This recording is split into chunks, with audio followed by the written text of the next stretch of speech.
जय हिंद दोस्तों। आज के इस वीडियो में क्लास 10th बिहार बोर्ड का इकाई 2 यानी कि कृषि, इससे संबंधित जितने भी आपका क्वेश्चन आंसर बनते हैं उन सभी का सलूशन इस वीडियो में लेके हम आए हैं।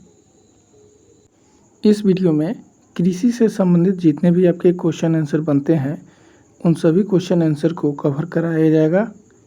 बस आप वीडियो में शुरू से अंत तक बने रहें, आपको सारे क्वेश्चन आंसर प्रोवाइड करा दिया जाएगा।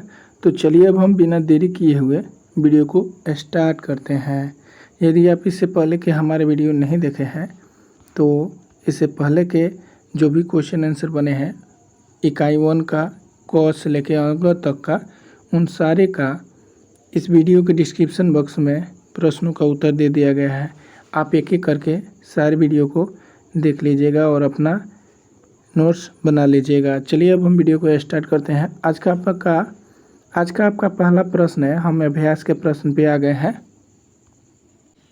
कहा जा रहा है प्रश्न संख्या क में भारत के 2 सबसे महत्वपूर्ण अनाजों के नाम बताएं। तो दोस्त आपका इस प्रश्न का उत्तर हो जाएगा, जैसा कि आप जानते हैं कि भारत का सबसे ज़्यादा इम्पोर्टेंट अनाज है वह धान है, ठीक है दोस्त, और दूसरा है वह गेहूं है। चलिए नेक्स्ट प्रश्न पे आ जाते हैं। आपका नेक्स्ट प्रश्न में पूछा गया है भारत में कौन से 3 प्रमुख मोटे अनाज उगाए जाते हैं, यानी कि यहाँ पे मोटे अनाज को पूछा जा रहा है। सो दोस्त इसका आंसर हो जाएगा आपका मोटे अनाज का ज्वार, बाजरा और रागी। ये 3 जो फसल है ये मोटे अनाज के रूप में आते हैं, ठीक है। नेक्स्ट प्रश्न पे आते हैं। आपका नेक्स्ट प्रश्न में कहा गया है, ध्यान दीजिए, भारत की 3 नकदी फसलों के नाम बताएं। दोस्त जैसे कि आप जानते हैं कि भारत की जो नकदी फसल होती है कौन सी है, तो आप कौन से फसल को बेचेंगे। नकदी फसल किसे कहते हैं? जिस फसल को बेचने से तुरंत हमें पैसा मिलता है उसे हम नकदी फसल कहते हैं। अगर हम देखें तो इसमें इसका आंसर हो जाएगा आम, दूसरा हो जाएगा संतरा और तीसरा हो जाएगा केला, ठीक है दोस्त, केला। और अगर हम बात करें तो अभी के हिसाब से जैसे कि गन्ना हो जाएगा, सरसों हो जाएगा, ये सभी सोयाबीन हो जाएगा, इत्यादि बहुत सारे फसल है जो कि नकदी फसल के रूप में आते हैं। चलिए अब आपका नेक्स्ट क्वेश्चन है, हमारे देश की सबसे प्रमुख रोपण फसल कौन सी है, यानी कि सबसे प्रमुख रोपण फसल कौन सी है। तो जैसा कि आप जानते हैं कि रोपण फसल कौन सा होता है, तो चाय होता है, और दूसरा कौन सा होता है, तो कॉफ़ी होता है, ठीक है दोस्त। चाय और कॉफ़ी जो है ये रोपण फसल में आते हैं। नेक्स्ट क्वेश्चन पे आते हैं। अब क्वेश्चन में कहा गया है अंतर बताना है, यानी कि नकदी फसल और रोपण फसल में अंतर बताना है। तो चलिए आंसर शीट भरिए। लिखेंगे दोस्त, नकदी फसल और रोपण फसल में अंतर निम्नलिखित है।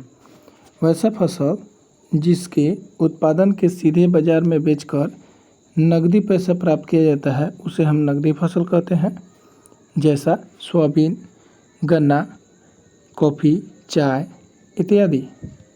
इसके अलावा आम, केला, लीची इत्यादि कई फसलें हो सकता है। और वैसा फसल यानी कि रोपण फसल अब किसे कहते हैं? वैसा फसल जिसे एक बार लगाकर कई वर्षों तक उत्पादन किया जाता है उसे रोपण फसल कहा जाता है। जैसा कि आप जानते हैं कि चाय और कॉफ़ी जो है ये रोपण फसल के अंतर्गत आता है, रोपण और कृषि फसल के अंतर्गत ये आता है। अब आपका नेक्स्ट प्रश्न होगा व्यापारिक कृषि और निर्वहन कृषि में अंतर लिखना है। चलिए दोस्त आंसर शीट इसका लिखिए। वैसा कृषि व्यापारिक कृषि में लिखिएगा वैसे कृषि जिससे मुख्यतः व्यापारिक उद्देश्यों के लिए, यानी व्यापार करने के लिए बेचने के उद्देश्य से फसल को कृषि के रूप में किया जाता है उसे व्यापारिक कृषि कहते हैं। जैसे चाय की खेती, कॉफ़ी की खेती, रबड़ की खेती, गन्ना की खेती, सोयाबीन की खेती इत्यादि। दूसरा अगर हम बात करें तो आपका कहा जा रहा है, दूसरा क्या कहा जा रहा है, यहाँ ध्यान दीजिएगा, निर्वहन कृषि। निर्वहन कृषि से तात्पर्य है कि वैसा कृषि जिसका मुख्य उद्देश्य जीवन निर्वहन करने के लिए, यानी जीने के लिए, खाने के लिए कृषि की जाती है, उसे जीवन निर्वहन कृषि कहते हैं। जैसे धान, गेहूँ, मक्का आदि। चलिए अब आपका नेक्स्ट प्रश्न देख लेते हैं। अब आपका जो प्रश्न है दोस्त, वो कहा जा रहा है, ध्यान दीजिएगा, निम्नलिखित में से प्रत्येक के लिए एक शब्द लिखना है। तो चलिए देख लेते हैं क्या है क्वेश्चन।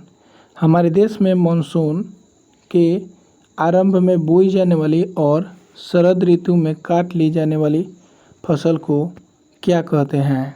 यहाँ पे यही कहा जा रहा है। तो अब वैसा फसल जो मौसम आरंभ होता है तो बोया जाता है तथा शरद ऋतु में आते आते उसे काट ली जाती है, उसे हम खरीफ फसल कहते हैं। क्या कहते हैं दोस्त? खरीफ फसल कहते हैं, इसे खरीफ फसल कहते हैं। ठीक है, नेक्स्ट प्रश्न पे आते हैं। आपका दूसरा नंबर प्रश्न में कहा गया है, वर्षा के पश्चात, ध्यान देंगे, वर्षा के पश्चात जाड़े में बोई जाने वाली और बसंत में, यानी कि बसंत ऋतु में काट ली जाने वाली फसल को क्या कहते हैं। तो दोस्त आपका इसका आंसर हो जाएगा रबी फसल। ठीक है दोस्त, इसका आंसर हो जाएगा रबी फसल। चलिए अब आपका नेक्स्ट प्रश्न को देख लेते हैं। आपका ग नंबर प्रश्न में कहा जा रहा है, भूमि जिसे खेती करके छोड़ दिया जाता है ताकि उर्वरता लौट सके और उस पर पुनः खेती हो सके, उसे क्या कहा जाता है। यानी कि उसे चालू प्रति भूमि कहते हैं।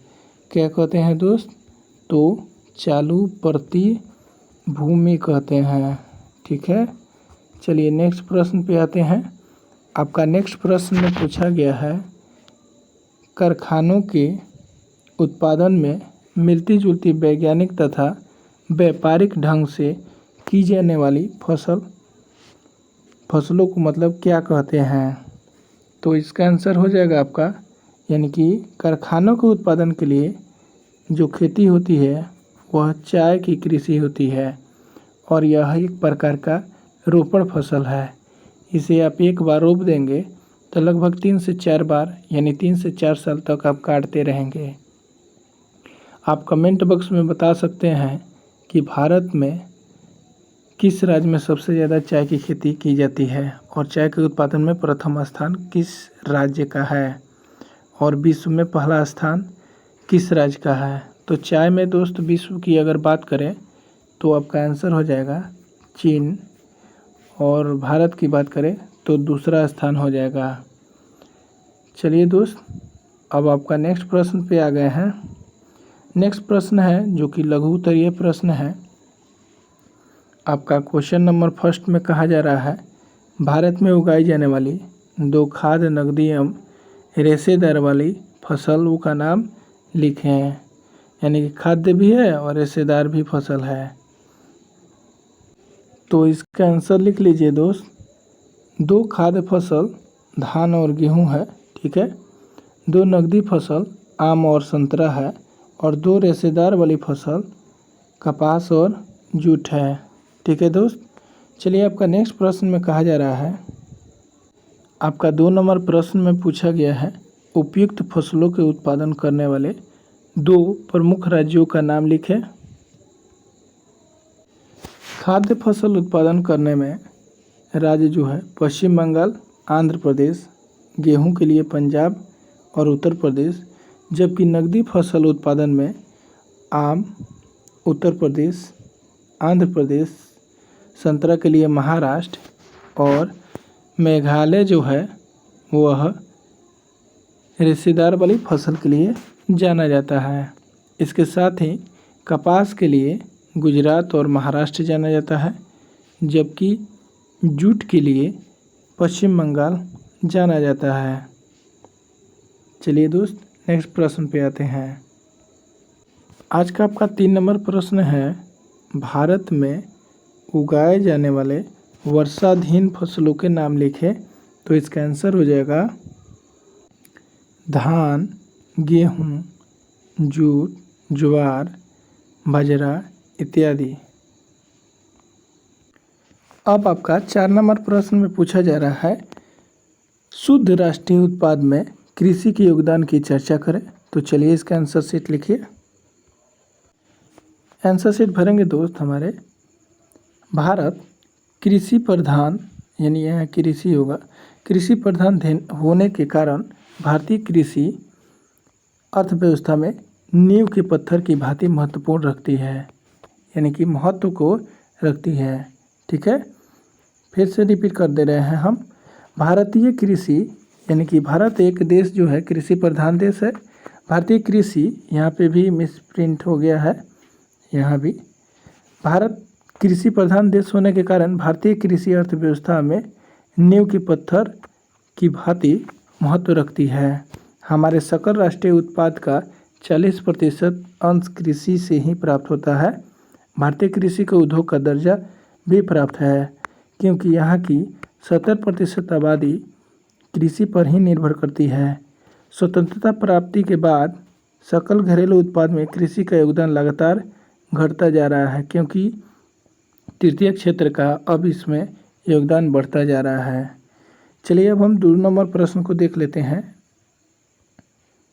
अब आपका 5 नंबर प्रश्न में कहा जा रहा है, भारतीय कृषि की निम्न उत्पादकता के कारणों को संक्षेप में लिखें। तो चलिए आंसर शीट भरिए। भारतीय कृषि की निम्न उत्पादकता के कारण निम्नलिखित है। कारण आप पॉइंट बना के लिखते जाएंगे।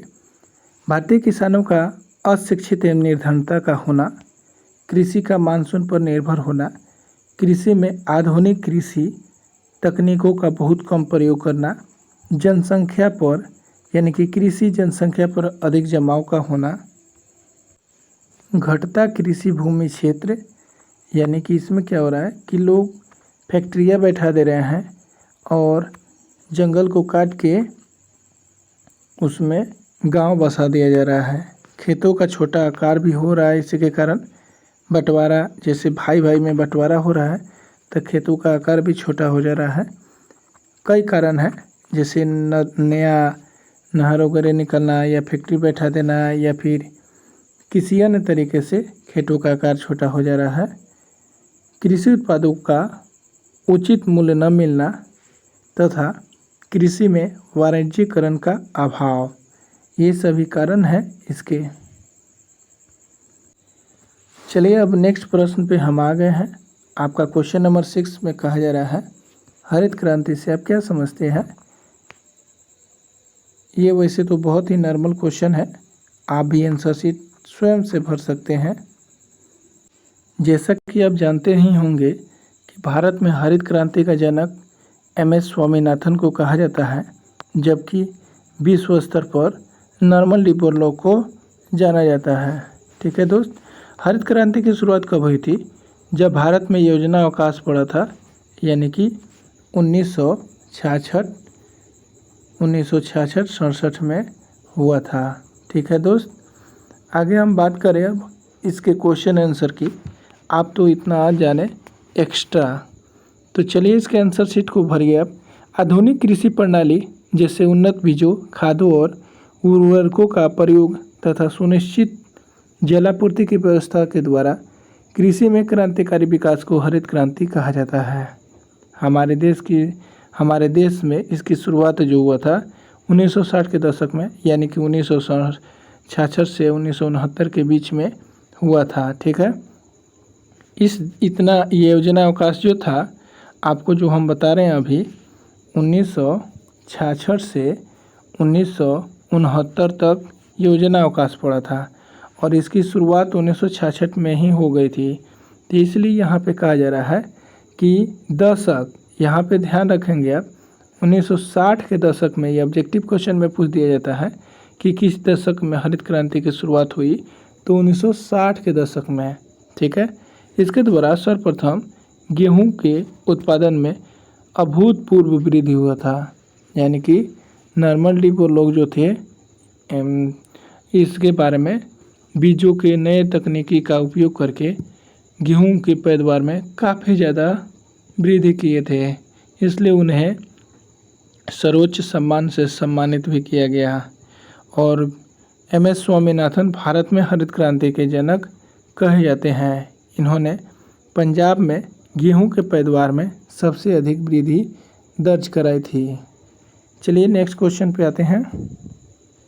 अब आपका क्वेश्चन नंबर 7 है, भारतीय कृषि की 5 प्रमुख विशेषताओं को लिखें। तो ये तो बहुत ही नॉर्मल क्वेश्चन है।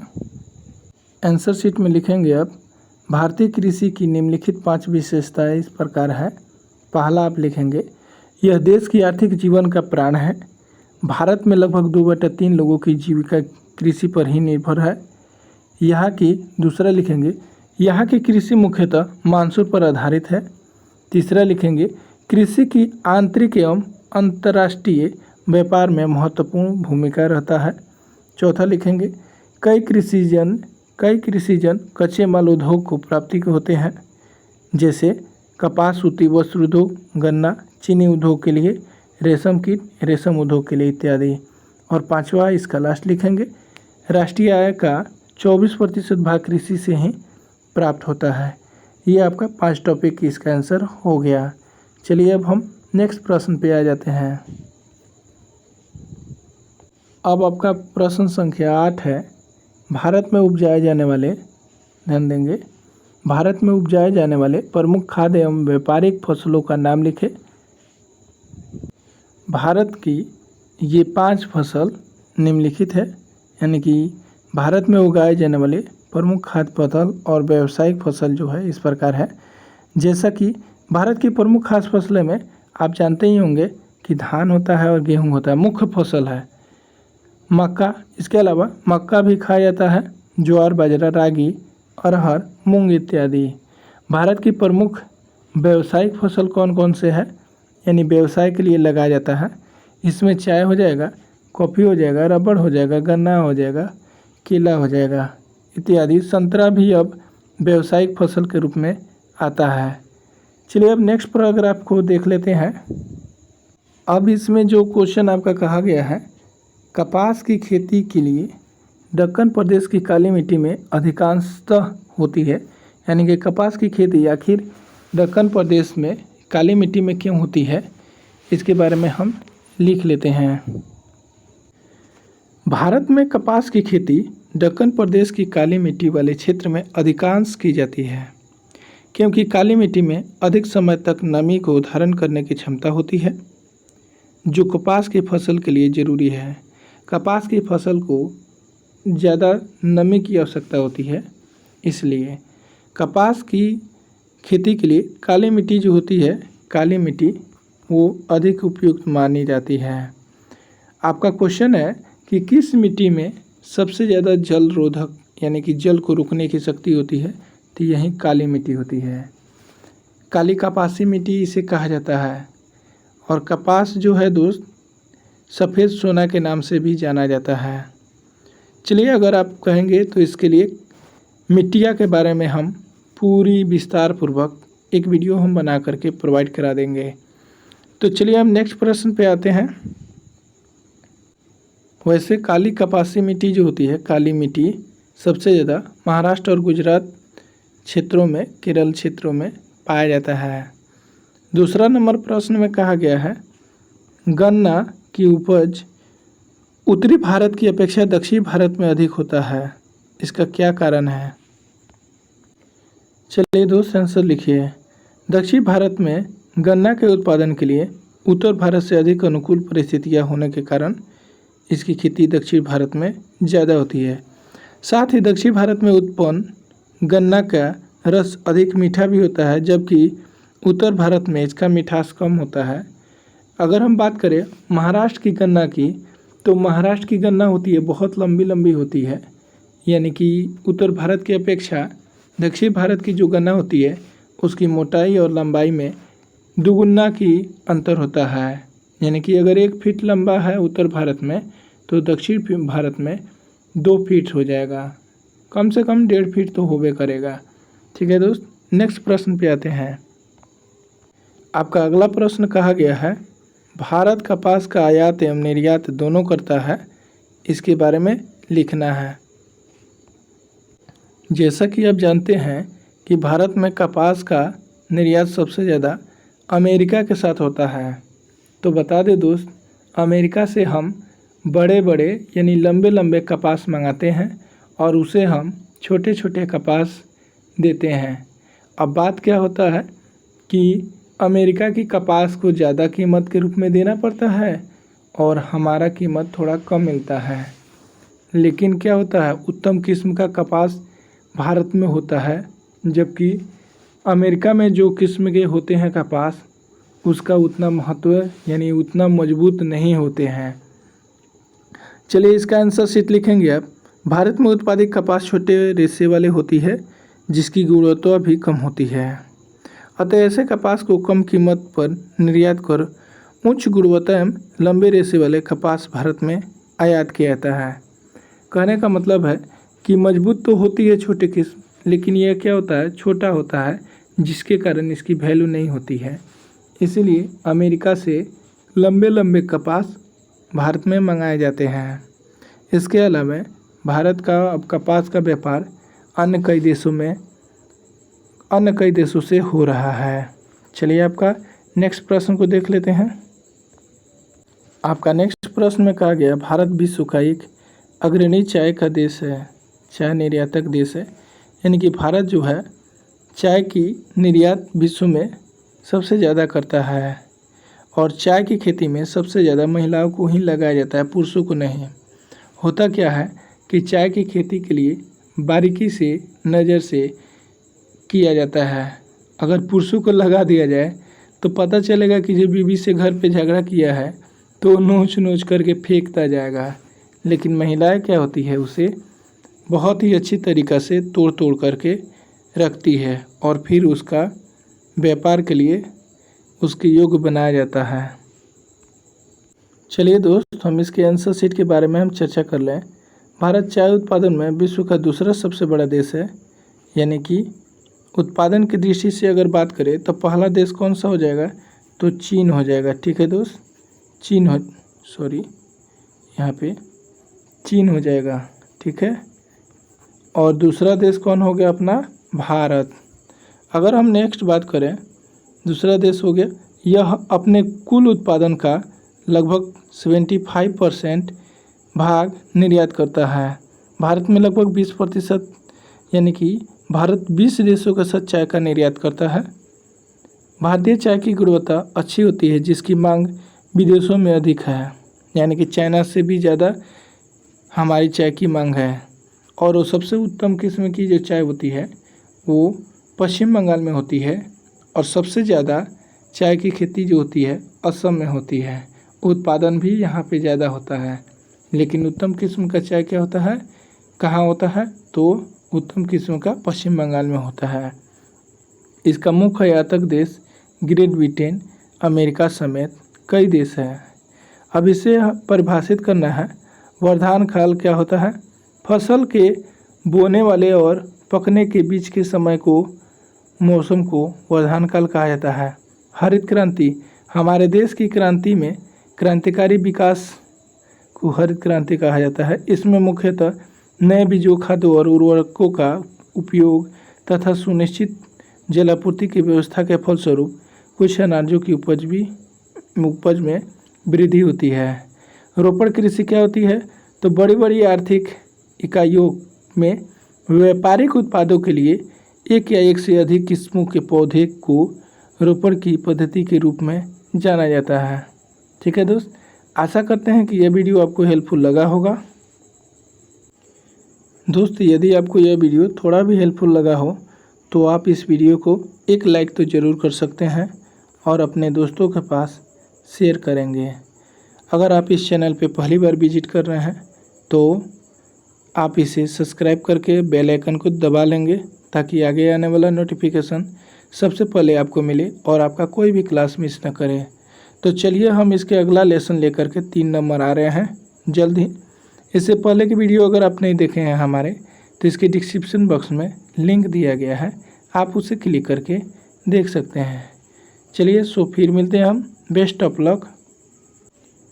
Thanks for watching this video.